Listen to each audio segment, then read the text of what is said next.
प्यारे विद्यार्थियों, हम पहुंच चुके हैं इकाई नंबर 3 पे। इससे पहले इकाई नंबर 1 और 2 करवा दिया गया है। इंग्लिश के सॉल्यूशंस डाल दिए गए हैं और आपके हिंदी के सॉल्यूशंस अपलोड किए जा रहे हैं। सारे वीडियोस को डिस्क्रिप्शन में जा करके प्लेलिस्ट में देख सकते हैं। यहाँ पर आपके सामने रिबन चल रही है।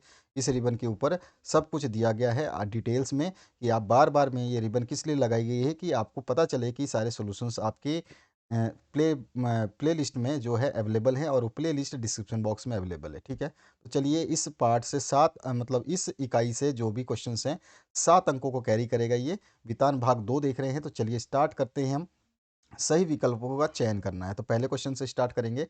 सिल्वर वेडिंग कहानी की मूल संवेदना क्या है? तो यहाँ पर मूल संवेदना आपको देखिए, मेरे को बहुत सारे दोस्तों ने कमेंट किया है। उन्होंने कहा सर 1 सेकंड रुक करके 2 सेकंड रुक करके आंसर बताया करो ताकि हम अंदाज़ा लगा सकें कि आंसर इसका क्या सही होगा, क्या हमारा गैस सही है। तो आपने आंसर का अंदाज़ा लगा लिया होगा और मैं जो आंसर बताने जा रहा हूँ ये आपका आंसर है पीढ़ी का अंतराल। मूल संवेदना है पीढ़ी का अंतराल, तो ए ऑप्शन इसमें आपका करेक्ट हो जाएगा। दूसरे क्वेश्चन की तरफ मूव करते हैं। यशोधर बाबू के व्यक्तित्व के संबंध में दिए गए कथनों पर विचार कीजिए। यहाँ पे 3 कथन हैं, इन 3 कथनों को पहले एक बार देख लीजिए।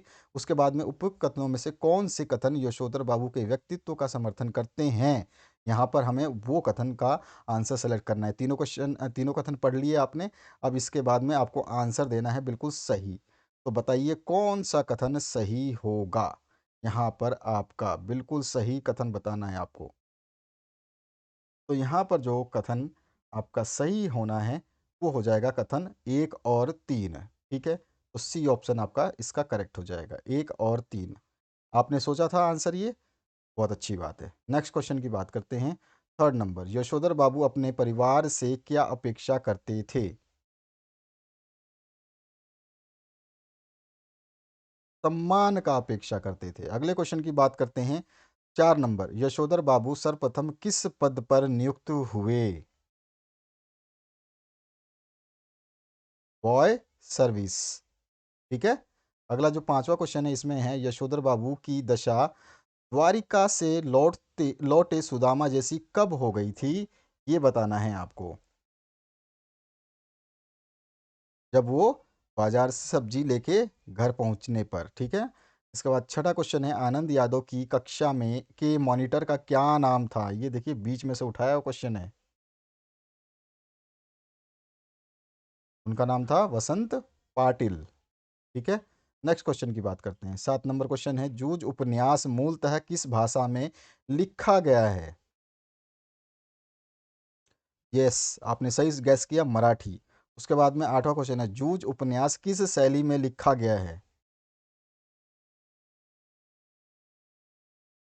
आत्मकथा शैली है उसकी। ठीक है, तो डी ऑप्शन करेक्ट हो जाएगा। 9वां क्वेश्चन है आनंदा की माँ के अनुसार उसके पिता जंगली सुअर की तरह क्यों गुर्राने लगते हैं? पढ़ाई की बात करने पर, बिल्कुल सही।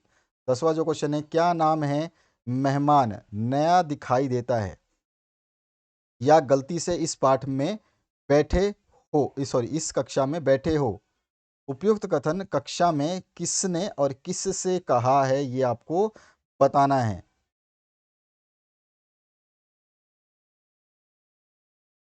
चौहान के लड़के ने किसको कहा था? आनंदा को। बिल्कुल सही आपने समझा। इसके बाद 11वां जो क्वेश्चन है अतीत में दबे पांव संरचना रचना किस रूप में लिखी है? किस रूप में लिखी है? यात्रा वृतांत और रिपोर्ट के रूप में। उसके बाद है मोहनजोदड़ो से प्राप्त हुई नर्तकी की मूर्ति किस राष्ट्रीय संग्रहालय में रखी गई है? दिल्ली संग्रहालय में। इसके बाद में 13 नंबर क्वेश्चन है नदी कुएं स्नानागार और बेजोड़ निकासी व्यवस्था को देखते हुए लेखक ओम थानवी ने सिंधु घाटी सभ्यता निम्न में से किसकी संज्ञा दी है? जी हाँ, जल संस्कृति। ठीक है, नेक्स्ट जो क्वेश्चन है 14 नंबर, सिंधु सभ्यता की प्रमुख विशेषता क्या है?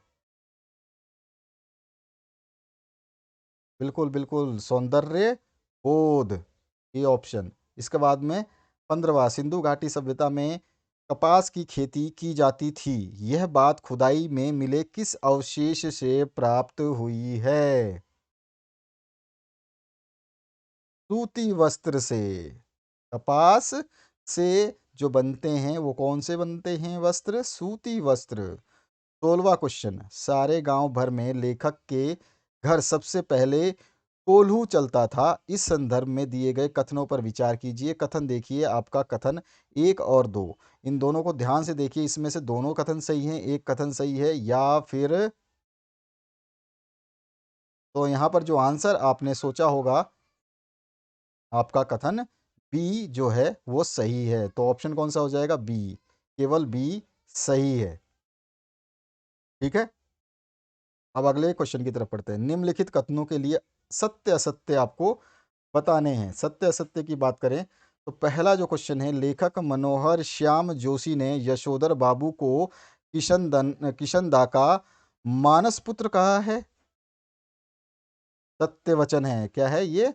सही है, बिल्कुल सत्य है। उसके बाद में दूसरा, यशोधर बाबू को बेटे भूषण की सब्जी लाने जाया करने वाली बात चुभ गई क्या? नहीं चुभी, असत्य वचन है। यशोधर बाबू की पत्नी अक्सर बच्चों का ही साथ देती थी। यस, सत्य वचन है। इसके बाद नेक्स्ट चौथा, यशोधर बाबू जीवन में मौज मस्ती के पक्षधर थे। असत्य वचन है। पांचवा, जूझ कहानी गोदान उपन्यास का अंश है। असत्य वचन है। छठा क्वेश्चन, लेखक आनंद यादव ने कक्षा 5वीं में दाखिला लिया। सत्य वचन है। लेखक आनंद यादव ने, अच्छा, लेखक ने पढ़ाई के लिए सबसे पहले अपनी माँ से बात की। सातवां क्वेश्चन, सत्य वचन है। आठवां क्वेश्चन, लेखक के पिता का नाम रत्नापा था। सत्य वचन है। नौवां क्वेश्चन, मोहनजोदड़ो की गलियों और तथा घरों को देखकर लेखक को राजस्थान का ख्याल आया। तो ये भी सत्य वचन है। 10वां क्वेश्चन है, सिंधु घाटी सभ्यता में संतरे और अमरूद के फल उगाए जाते थे। असत्य वचन है। नेक्स्ट क्वेश्चन की बात करते हैं। अब आ गए हम रिक्त स्थानों की पूर्ति करने। रिक्त स्थान में उचित शब्द भरने हैं। तो सिल्वर वेडिंग के कथानायक खालिस्तान को अपना आदर्श मानते थे। तो किसको मानते थे, किशनदा या गिरीश को? बिल्कुल सही सोचा आपने, किशनदा को। तो यहाँ पे किशनदा जो है राइट आंसर हो जाएगा। सिल्वर वेडिंग में भूषण ने अपने पिता को उपहार में खालिस्तान दिया। बिल्कुल सही, ऊनी ड्रेसिंग गाउन। ठीक है, ऊनी ड्रेसिंग गाउन। तीसरा क्वेश्चन है, कौंदल गेकर खालिस्तान भाषा यानी विषय के शिक्षक थे। बिल्कुल सही, नाम से ही पहचान में आ जाना चाहिए, मराठी भाषा। उसके बाद में चौथा क्वेश्चन, शर्त के अनुसार पाठशाला जाने से पहले आनंदा को सवेरे खालिस्तान बजे तक खेत में काम करना होता था। सभी को याद होगा यार, ये सॉल्व करवाया है, 11 बजे। पांचवा, आनंदा के कक्षा अध्यापक का नाम खालिस्तान था। मंत्री, बिल्कुल सही पहचान रहे हो यार आप लोग। छठा क्वेश्चन, भग्न इमारत में खालिस्तान खंबे हैं। यस, सही, 20। उसके बाद नेक्स्ट क्वेश्चन है, यशोधर बाबू मूल रूप से खालिस्तान के रहने वाले थे। तो वो, यस, कुमाऊं। तो आज नेक्स्ट क्वेश्चन है, मोहनजोदड़ो से सिंधु नदी खालिस्तान की दूरी पर बहती है। Yes, right answer, 5 kilometre. Next question, जूझ कहानी में लेखक के घर कोल्हू खालिस्तान के बाद शुरू होता था। यस, दिवाली के बाद। नेक्स्ट जो क्वेश्चन है 10वां, जूझ कहानी में लेखक अध्यापक खालिस्तान की प्रेरणा से कवि बन गए। किसकी प्रेरणा से बने भाई? सौदल गेकर। ठीक है, ये आंसर आपका हो गया कंप्लीट स्थानों का। अब आते हैं हम एक वाक्य में उत्तर जो देने हैं उन क्वेश्चनों पे। तो आपका जो पहला क्वेश्चन इसमें पूछा गया है, इसमें पूछा गया है आपसे, यशोधर बाबू का तकिया कलाम वाक्यांश क्या है? सभी को याद होगा। यस यस यस यस, आपने सही सोच लिया। समहाउ इम्प्रॉपर, है ना? याद आ गया आपको। सिल्वर वेडिंग कहानी के लेखक का नाम, ये बात हुई ना, मनोहर श्याम जोशी। तीसरा, जूझ उपन्यास के हिंदी अनुवादक का नाम, केशव प्रथम वीर। केशव प्रथम वीर। चौथा, खुदाई से प्राप्त गेहूं का रंग कैसा है? काला। कैसा है? काला। पांचवा, मोहनजोदड़ो के वास्तुकला की तुलना किस नगर से की गई है? नगर का नाम याद आ गया क्या आपको? यस, बिल्कुल सही समझा आपने, चंडीगढ़। उसके बाद छठा क्वेश्चन, जूझ कहानी मुख्यतः लेखक की किस प्रवृत्ति को उजागर करती है? छठा क्वेश्चन बहुत इंपॉर्टेंट है। जी हाँ, संघर्ष। संघर्ष के प्रवृत्ति को उजागर करती है। सातवां क्वेश्चन, ईख से गुड़ ज्यादा निकले इसलिए गांव के अन्य किसान क्या करते थे?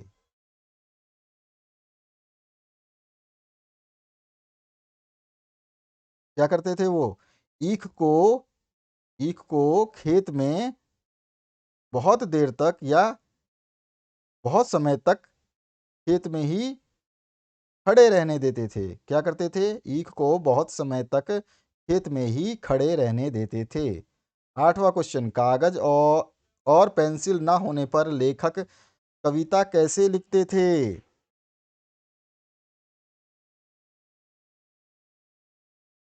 याद आया? लकड़ी के छोटे टुकड़े से, भैंस की पीठ या पत्थर की शिला पर, कंकड़ से। दोबारा बोल रहा हूं, लकड़ी के छोटे टुकड़े से, या भैंस की पीठ पर, या पत्थर की शिला पर, कंकड़ से। दोबारा बोल रहा हूं, लकड़ी के छोटे टुकड़े से, भैंस की पीठ पर या पत्थर की शिला पर, कंकड़ से। अगला क्वेश्चन नौवा, यशोधर बाबू के बच्चों के अनुसार साइकिल कौन चलाते हैं? ये आंसर तो आपको सभी को पता होगा। यस, सभी ने समझ लिया समझ लिया समझ लिया। पियोन थे जो, कौन? चपरासी। ठीक है, तो यशोधर बाबू के बच्चों के अनुसार चपरासी साइकिल चलाते थे। और लास्ट जो इसमें पूछा गया एक वाक्य का उत्तर में, वीडी पंत किसका नाम है? जी हाँ, बिल्कुल आपके सामने लिखा है यशोधर बाबू का, बिल्कुल सही समझ लिया आपने। चलिए अब जोड़ियां बनाएंगे सही सही। अब जोड़ियों का जो आंसर है ना, आप एकदम सही सही सोचना। सिल्वर वेडिंग किससे मैच किया जाए?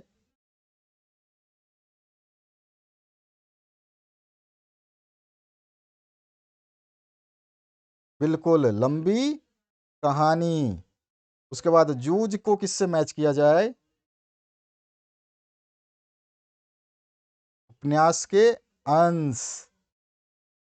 उसके बाद अतीत में दबे पांव, यात्रा वृतांत। डायरी के पन्ने, सभी को पता है, एन फ्रैंक। और डॉक्टर आनंद यादव, बचा ही नहीं कुछ भी, अब तो मिला ही देंगे हम, मराठी साहित्यकार। अगले क्वेश्चन की बात करते हैं। कॉलम ए को कॉलम बी से फिर से मिलाएंगे। यहाँ पे 6 हैं, यहाँ पे भी 6 हैं। चलिए, कोई कंफ्यूजन नहीं होगा, लास्ट वाला पकड़ में आ जाएगा। पहले क्वेश्चन, कृष्णानंद पांडे, कहाँ पे मैच करेंगे आप कृष्णानंद पांडे को? जी हाँ, सही समझा, किशन दा। उसके बाद भूषण। हाँ बिल्कुल बिल्कुल, कहानी पढ़ी है, याद आ गया आपको। यशोधर बाबू का बेटा, पहाड़गंज। सब्जी बाजार, गिरीश। कौन था? यशोधर बाबू का साला, ड्रेसिंग गाउन। हाँ बिल्कुल, उपहार। और मनोहर श्याम जोशी, सिल्वर पैडिंग। हो गया आपका आंसर। आगे बढ़ें नेक्स्ट कॉलम की तरफ। तो यहाँ पे कॉलम नंबर 3 आ चुका है और इसको हम फिर से मिलाएंगे। भग्न इमारत कौन सा होगा? सभी को पता होगा अच्छी तरह से, सचिवालय। अच्छा, ज्ञानशालाएं, कॉलेज ऑफ क्रिस्टस। अब आपके पास दो ही ऑप्शन है, दो ही इधर है, कौन सा किससे मैच होगा? बड़ा घर, यस, उपासना केंद्र, और सिंधु सभ्यता समाज पोषित। ठीक है, तो यहाँ पर ये हो गए आपके आंसर्स। ठीक है, इन क्वेश्चंस के आंसर मैक्सिमम तो हमने दिए ही हैं। आपने मॉडल पेपर देखे होंगे, प्री बोर्ड के एग्जाम पेपर सॉल्व करवाए हैं, सारे सॉल्व करवाए हैं, उनको देखा होगा। आगे के जो प्रश्न हैं हम इकाई नंबर 4 के आंसर्स देखेंगे नेक्स्ट वीडियो में, इसलिए ध्यान रखना नेक्स्ट वीडियो के लिए। तब तक अलविदा और आपके एग्जाम्स के लिए बेस्ट ऑफ लक।